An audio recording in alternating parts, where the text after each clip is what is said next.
오늘도 주 예수님의 은혜가 함께 하시기를 빕니다. 우리는 이 땅에 태어나는 순간 가족 공동체의 일원이 됩니다. 그처럼 예수님을 믿고 거듭나는 순간 하나님 공동체의 일원이 됩니다. 우리는 이 공동체 안에서 신앙하며 살아갑니다. 여러분, 이 공동체가 어떤 곳이어야 할까요? 하나님은 민수기를 통해 하나님의 공동체에 대해 말씀해 주십니다. 그러면 오늘도 민수기의 말씀을 통해 하나님의 말씀에 귀를 기울여 봅시다. 먼저 사도신경으로 우리의 신앙을 고백한 후 성경 말씀을 살펴보겠습니다. 나는 전능하신 아버지 하나님, 천지의 창조주를 믿습니다. 나는 그의 유일하신 아들, 우리 주 예수 그리스도를 믿습니다. 그는 성령으로 잉태되어 동정녀 마리아에게서 나시고 본디오 빌라도에게 고난을 받아 십자가에 못 박혀 죽으시고 장사된 지 사흘 만에 죽은 자 가운데서 다시 살아나셨으며 하늘에 오르시어 전능하신 아버지 하나님 우편에 앉아 계시다가 거기로부터 살아있는 자와 죽은 자를 심판하러 오십니다. 나는 성령을 믿으며 거룩한 공교회와 성도의 교제와 죄를 용서받는 것과 몸의 부활과 영생을 믿습니다. 아멘.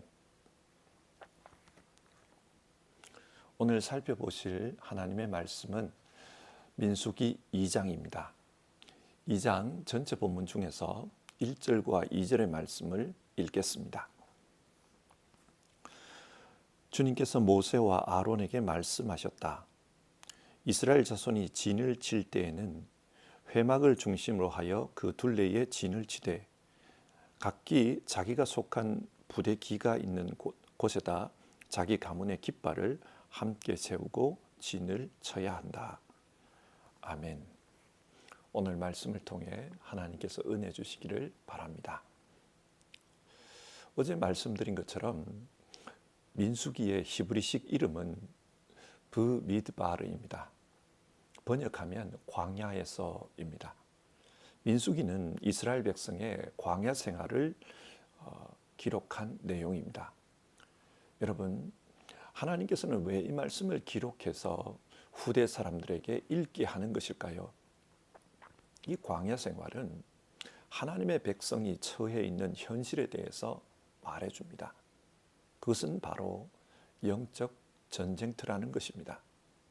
하나님의 백성은 천국 가는 그날까지 영적 전쟁터에서 살고 있는 것입니다. 민수기를 통해 우선 이것을 말씀해 줍니다. 그러면 이 영적 전쟁터에서 어떻게 살아야 할까요? 영적 군사로 살아야 합니다. 우리 모두는 하나님의 군사라는 자기 정체성을 가지고 그렇게 살아야 합니다. 그렇기 때문에 영적 무장을 하고 구원의 투구, 말씀의 검, 믿음의 방패를 들고 그렇게 살아야 합니다. 또 영적 군사로서 공동체로 살아야 합니다. 혼자 살아서는 안 됩니다. 하나님은 12지파에게 함께 진군하라. 하나의 공동체가 되어 목적지를 향해 나아가라. 그렇게 말씀하십니다. 요한계시록 21장은 마지막에 이루어질 하나님 나라의 모습을 보여줍니다. 새 예루살렘 성으로 보여줍니다. 그 성에는 12문이 있다고 합니다. 이 문은 구약의 12지파를 상징합니다. 그리고 12개의 주춧돌이 있다고 합니다. 이것은 신약의 12사도를 상징합니다. 그러니까 하나님 나라는 구약과 신약의 하나님 백성들이 살아가는 그런 곳이다. 그 말입니다. 공동체입니다. 그래서 우리는 이 땅에서도 공동체로 살아야 합니다. 하나님은 자기 백성에게 영원한 곳에서 공동체로 살게 될 거니까 이 땅에서도 공동체로 살아야 한다. 그것을 말씀합니다. 그러면 하나님의 공동체는 어떤 공동체입니까? 우리에게는 이 질문이 중요합니다. 하나님 공동체의 성격이 어떠한가? 하나님은 오늘 말씀을 통해 우리에게 그 공동체의 성격을 이야기해 주십니다. 먼저 민수기의 공동체는 하나님 중심의 공동체입니다. 1절 이스라엘 자손이 진칠 때에는 회막을 중심으로 하여 그 둘레에 진을 치되, 회막을 중심으로 진을 치라고 합니다. 그래서 3절 이하를 보면 회막 동쪽에는 유다, 이사갈, 스불론, 남쪽에는 르우벤, 시몬, 갓, 서쪽에는 에브라임, 므낫세, 베냐민, 북쪽에는 단, 아셀, 납달리 지파로 하여금 진을 치게 했습니다. 이렇게 진을 치면 사방 어느 곳에서도 회막을 볼 수 있습니다. 여러분, 회막이 무엇입니까? 회막을 히브리 말로는 오헬 모헤드라고 하는데 만남의 집, 그런 뜻입니다. 하나님을 만나는 곳입니다. 이 회막 안에는 하나님의 임재를 상징하는 언약궤가 있습니다. 하나님께서 자기 백성과 함께 계신다. 함께 광야에서 머물고 자기 백성이 가는 곳으로 하나님도 함께 가신다. 그것을 보여주는 것입니다. 이처럼 이스라엘 공동체는 하나님 중심의 공동체였습니다. 늘 하나님을 만나며 늘 하나님을 바라보며 그렇게 살아가는 공동체였습니다. 요한계시록 21장 역사의 마지막에 이루어질 하나님 나라를 성경은 어떻게 묘사합니까? 그곳에는 성전이 없다고 합니다. 왜 없습니까? 하나님과 그의 어린 양 예수 그리스도가 성전이기 때문이다. 그렇게 말씀합니다. 하나님과 예수 그리스도께서 그 나라의 중심이 되시고 또 자기 백성과 함께 그렇게 살아가십니다. 이것이 무엇을 말합니까? 우리 모두는 영원한 하나님 나라에서 하나님과 함께 살게 될 것입니다. 그리고 그때에는 하나님을 우리 중심에 모시고 그렇게 삽니다. 그렇기 때문에 이 땅에서 그것을 연습하라는 것입니다. 하나님을 중심으로 모시고 사는 삶, 그것을 연습하라. 신약 성경을 보십시오. 성도들은 예수님의 몸인 교회를 중심으로 살았습니다. 그리고 그 교회는 철저히 예수님이 주인 되시는 예수 중심의 공동체였습니다. 에베소서 1장 10절 하나님의 계획은 때가 차면 하늘과 땅에 있는 모든 것을 그리스도 안에서 그분을 머리로 하여 통일시키는 것입니다. 하나님의 계획은 예수님을 중심으로 세상을 통일시키는 것입니다. 교회는 이 계획을 실현시키기 위해 존재합니다. 따라서 교회는 자기부터 먼저 예수님 중심으로 살아가는 그런 삶을 실천해야 합니다. 여러분, 지금 우리가 사는 시대가 어떻습니까? 세상은 경제 중심, 자본 중심으로 돌아가고 있습니다. 물질이 중심이 되었습니다. 그리고 물질을 많이 가지고 있는 자가 힘 있는 자입니다. 물질이 힘이 되었습니다. 이것은 개인 인간관계에서만 그런 게 아닙니다. 국제관계를 봐도 사람과 사람 사이의 관계를 봐도 물질이 힘이 되어버렸습니다. 이런 세상 속에서 교회마저 물질 중심, 그런 사람 중심으로 살아가서는 안 된다는 것입니다. 그래서 오늘 성경은 회막을 향하여 진을 치라, 그런 말씀을 합니다. 하나님을 중심에 모시고 하나님을 바라보며 사는 그런 공동체가 되라는 것입니다. 두 번째로 하나님의 공동체는 하나님이 정해 주신 질서에 따라 움직이는 곳입니다. 하나님께서 자기 백성에게 어떻게 진을 쳐야 하는지 그걸 말씀해 줬습니다. 그리고 그 진이 움직일 때, 행진을 할 때 어떤 순서로 행진해야 하는지도 말씀해 주셨습니다. 17절인데요. 다음에는 회막이 레위 사람의 진영과 함께 출발하여 모든 군대의 가운데 서서 나아간다. 제일 앞에 유다 지파의 부대, 두 번째 르우벤 지파의 부대, 그리고 회막이 나아간다는 겁니다. 그리고 회막 뒤에 에브라임 지파의 부대, 마지막으로 단 지파의 부대가 움직이도록 하라고 하셨습니다. 이 순서를 보면 출생 순서가 아닙니다. 그러면 왜 하나님은 이 순서로 움직이라고 하신 것일까요? 중심에 하나님이 있습니다. 진을 칠 때도 그 진의 중심에 회막이 있다고 하지 않았습니까? 그리고 그 회막과 이스라엘 12지파 사이에 레위인들이 있습니다.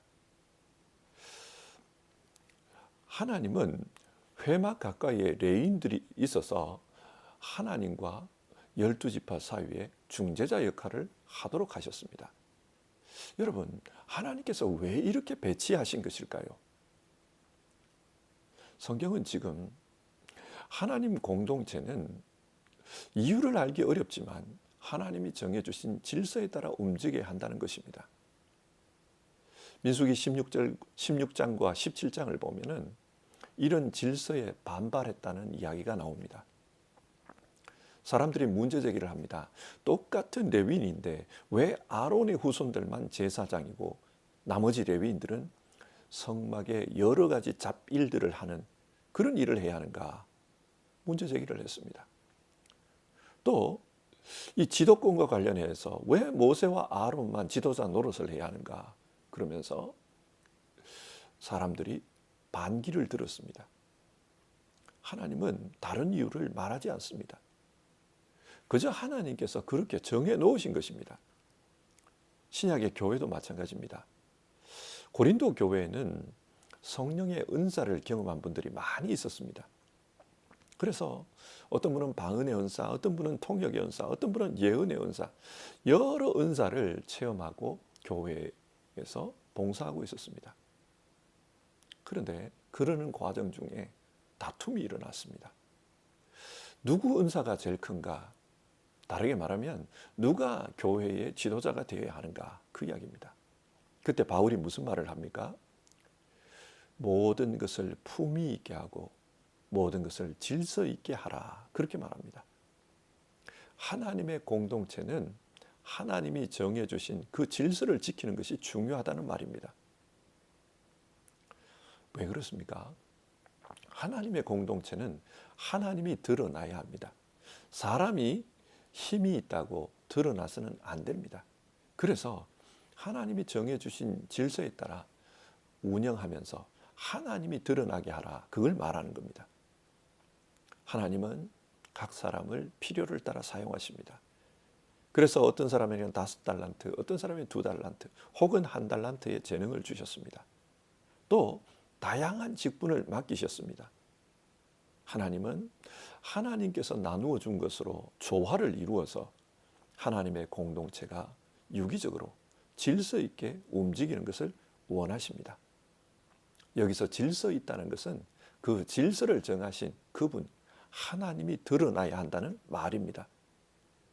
모든 것은 하나님께 영광이 돌려져야 합니다. 때로는 내가 무시당하는 것 같은 그런 느낌이 들 때가 있습니다. 때로는 다른 사람이 중심이 되어서 그 공동체를 마음대로 하는 것 같이 보일 때도 있습니다. 공동체는 사람이 모인 곳이기 때문에 사람에게는 이런 문제가 중요하게 여겨집니다. 그러나 하나님은 사람이 아니라 하나님의 뜻이 이루어져야 한다. 그것을 말씀합니다. 그리고 그 뜻을 이루는데 모든 사람들이 쓰임 받기를 원하십니다. 그래서 하나님이 정해주신 질서, 그 자리를 잘 지키라고 말합니다. 중요한 것은 하나님의 공동체가 하나님의 뜻에 충성되이 운영되고 있는가? 궁극적으로 하나님의 영광이 나타나는가? 그게 중요합니다. 이것을 위해 우리 모두는 하나님께 순종하는 그런 신앙생활을 해야 합니다. 세 번째로 하나님의 공동체는 예배하는 공동체입니다. 여러분, 하나님은 왜 회막을 중심에 두고 그 다음에 레위인들 그리고 그 다음에 12지파를 배치했을까요? 민수기 3장과 4장을 보면 예배와 관련된 말씀들이 나옵니다. 레위인들이 예배를 주관하고 있는 것을 봅니다. 요한계시록 4장과 5장을 보면 하나님 나라 사람들이 나중에 하나님 앞에서 무엇을 하는가 그것을 알 수 있는데요. 하나님과 어린 양 예수 그리스도 앞에 예배드리는 일을 합니다. 우리가 하나님 나라에서 할 일은 예배입니다. 따라서 이 땅에서도 예배하는 일을 하게 하십니다. 예배하는 것을 훈련시키는 겁니다. 그런데 현실적으로 생각해 보면 예배는 그렇게 생산적인 일이 아닙니다. 하나님께 찬송하고 기도하고 또 설교를 듣고 그렇게 생산적인 일들이 일어나지 않습니다. 그래서 어떤 분들은 교회가 구체적으로 봉사를 한다. 그러면 내가 교회에 나오겠다 그런 말을 해요. 누군가를 위해서 돕는 일을 한다. 그러면은 그걸 하겠다고 그래요. 그런데 교회에 오면 매주 예배하는 이런 일을 한다. 왜 매주 교회에 모여야 하는가? 그런 생각을 가지신 분들이 있습니다. 구체적으로 생산적인 그런 일을 하면 매주 와서 그런 일을 하면서 보람도 느끼고 그렇게 하겠는데 늘 모여서 찬송하고 기도하고 성경 말씀 보고 왜 그렇게 모여야 하는가 잘 모르겠다는 겁니다. 그러나 여러분, 우리가 하나님 나라에서 영원히 할 일이 예배라는 것을 생각하면 이게 이해가 됩니다. 우리는 이 땅에서도 하나님을 예배하는 것, 그것을 하고 또 그것을 훈련해야 합니다. 예배가 무엇입니까? 예배는 궁극적으로 하나님을 높여드리는 것입니다. 그리고 그렇게 하나님을 높이는 가운데 하나님을 닮아가는 것입니다. 하나님은 사랑이십니다. 그래서 우리는 이 예배를 통해 하나님 사랑을 찬양합니다. 십자가에 나타난 그 하나님의 사랑, 그 사랑을 찬양하면서 하나님의 은혜에 감사하는 겁니다. 그리고 그렇게 하나님의 사랑을 찬양하는 가운데 우리도 사랑의 사람으로 변화되어 가는 것, 그게 예배입니다. 하나님 공동체는 예배하는 공동체라는 것을 기억합시다. 자, 말씀을 맺겠습니다. 오늘 우리는 민수기 2장의 말씀을 통해 하나님의 공동체는 어떤 곳이어야 하는가 그 말씀을 나누었습니다. 하나님은 우리를 공동체 안에 살게 하셨습니다. 마치 아기가 태어나면 가족의 품에 안겨 가족 안에서 자라가듯이 또 좀 더 크면 사회에 나가서 사회의 품 안에서 살아가듯이 하나님은 우리가 하나님의 백성으로 거듭나면 하나님의 공동체 안에서 살아가게 하셨습니다. 공동체가 건강해야 하나님의 백성들이 건강하게 신앙으로 살아갈 수 있습니다. 그러면 하나님의 공동체는 어떤 곳이 되어야 합니까? 어떤 곳이 되어야 건강한 공동체입니까? 오늘 성경은 하나님 중심의 공동체가 되어야 한다. 그렇게 말씀합니다. 그리고 하나님 중심의 공동체이기 때문에 하나님이 정해주신 그 질서를 따라 살아야 한다. 그렇게 말씀합니다. 하나님의 질서를 따른다는 것은 온전히 하나님께만 영광이 돌려지도록 해야 한다는 것입니다. 사람이 영광을 받으려고 해서는 안 됩니다. 또 하나님 중심의 공동체이기 때문에 하나님을 예배해야 합니다. 예배를 통해서 하나님의 속성인 그 사랑을 배우고 그 사랑으로 세상에 나아가 하나님 사랑을 전하는 일을 해야 한다는 것입니다. 우리도 지금 교회 공동체 안에서 혹은 가정 공동체 안에서 사회 공동체 안에서 그렇게 살아가고 있습니다. 우리가 영적으로 건강한 사람이 되기 위해서는 우리의 공동체가 하나님 중심, 하나님께 순종하는 그런 공동체, 또 하나님께 예배하는 공동체가 되어야 한다는 것입니다. 성도 여러분, 우리의 교회가 이런 것이 되기를 기도합시다. 그리고 우리가 살아가는 가정과 사회가 이런 곳이 되도록 우리 모두 힘쓰는 그런 삶이 되었으면 좋겠습니다. 기도하겠습니다. 하나님, 오늘은 하나님의 공동체에 대한 말씀을 살펴보았습니다. 하나님의 공동체는 하나님이 중심이 되는 곳이어야 한다. 또 하나님의 뜻을 이루기 위해 하나님이 정하신 질서를 지켜야 한다. 그래서 하나님이 높여지고 사람은 드러나면 안 된다. 그렇게 말씀 나누었습니다. 뿐만 아니라 하나님의 공동체는 하나님께 예배하는 공동체여야 한다. 그렇게 말씀 나눴습니다. 하나님, 우리 역시 공동체 안에 지금 살고 있는데 이 말씀을 우리에게 잘 적용해서 우리의 교회가 이런 공동체가 되도록 힘쓰는 우리 못되게 하옵소서. 하나님 중심의 교회, 또 하나님이 정하신 질서에 따라 하나님을 높이는 교회, 또 하나님께 예배하는 그런 교회로서 이 땅에 있게 하옵소서. 뿐만 아니라 우리가 살아가는 가정도 세상도 하나님의 공동체가 되어가도록 우리 모두 힘쓰는 그런 사람들 되게 하옵소서. 하나님 도와주시옵소서. 교회를 도와주시고 우리의 가정을 또 우리가 살아가는 이 사회를 도와주시옵소서. 이 공동체들이 정말 하나님 나라를 비추는 그런 공동체가 되게 하옵소서. 우리 성도님들 공동체 안에서 건강한 하나님 나라 사람으로서 그렇게 살 수 있도록 도와주시옵소서. 우리 주님 예수님의 이름으로 기도드립니다. 아멘. 주님 가르쳐 주신 기도로 아침 예배를 마치겠습니다. 하늘에 계신 우리 아버지, 아버지의 이름을 거룩하게 하시며 아버지의 나라가 오게 하시며 아버지의 뜻이 하늘에서와 같이 땅에서도 이루어지게 하소서. 오늘 우리에게 일용할 양식을 주시고 우리가 우리에게 잘못한 사람을 용서하여 준 것 같이 우리 죄를 용서하여 주시고 우리를 시험에 빠지지 않게 하시고 악에서 구하소서. 나라와 권능과 영광이 영원히 아버지의 것입니다. 아멘.